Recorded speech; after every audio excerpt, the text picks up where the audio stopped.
Inilunsad ng Department of Agrarian Reform ang Buhay sa Gulay Project. Layunin nitong tulungan ang ating mga kababayan na makabili ng mura at sariwang gulay. May ulat si Naomi Tiburcio.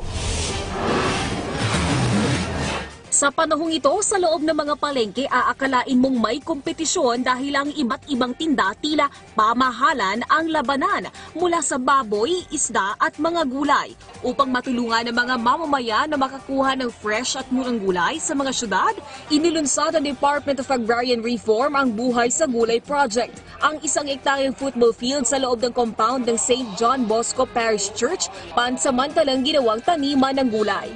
Sino mag-aakala na isang taniman ng gulay ang makikita dito sa puso ng Tondo, Maynila? At ang presyo, ang ilang tali ng pechay na mabibili mo sa palengke, abay dito, 30 pesos per kilo lamang. Ngayong araw, pinilahan ng mga taga-Tondo at mga karating lungsod ang urban farm na ito. Sila na ang nag-harvest at saka ito ipinatitimbang.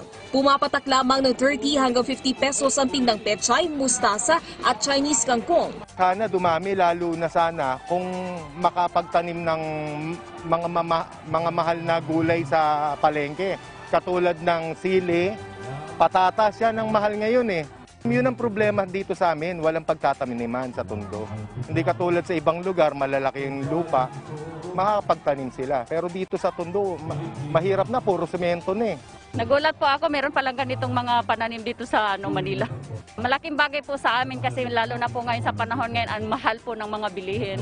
Yun po. Salamat po sa ganitong programa kasi nakabili po kami ng murang halaga.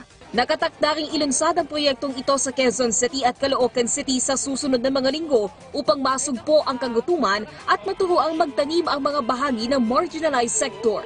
Kami po ay umaasa na ito po ang magiging mitya, magiging umpisa para magkaroon po tayo ng concern para sa urban farming. Alam po natin na kapag tayo po na taga dito po sa lungsod ay nag-inumpisaan po natin itong mga ganitong programa, siguradong hindi po tayo magugutom. Tignan nyo, itong nakatiwangwang na football field, naging produktibo. Ang dami ng umaani, bumibili. Naomi Tiburcio, para sa Bayan.